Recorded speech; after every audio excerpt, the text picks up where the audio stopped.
Today we're setting up our City of Madison engineering hives. It's very exciting. Our Operation Fresh Start youth crew built the hives, and we're going to get our honeybees all set up on one of our prairie ponds here.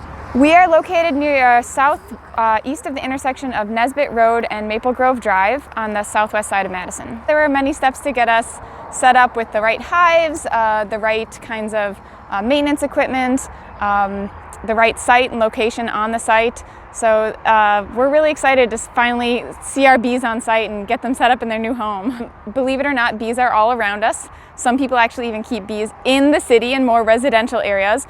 But the site that we selected was intentionally selected because there are no residences that directly about where we're located here. There's two kind of busier roads that surround it.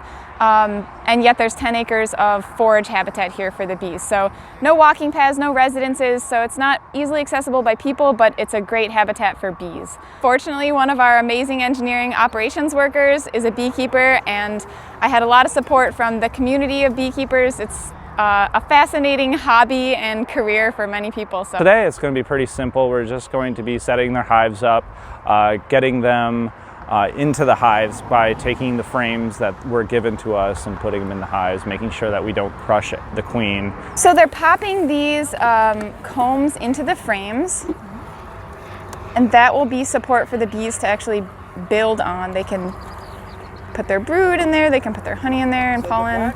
The frames go into the boxes, and then right now the bees are installed in temporary plastic hives. If you knew how many trips it took to make a drop of honey, you'd just drop, your jaw would drop. Pollinators are incredibly important for humans and for our ecosystem. So pollinators actually pollinate about a third of our food crops.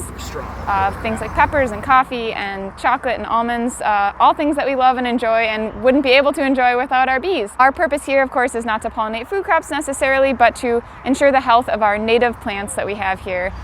The more we pollinate, the greater seed production we get. The greater seed production we get, the more native plants we're going to have. There are lots and lots of species of bees out there that aren't as useful to us one-to-one because we don't get their honey, but those are the pollinators that, when you read a study that is talking about the decimation of insects and pollinators and specific bees, they're the ones that are out there getting hit the hardest. So when you see a wasp or a sweat bee or something like that, just remember that they're bees too. And they do just as much work, if not more, the pollinating work. So be mindful of all our bees.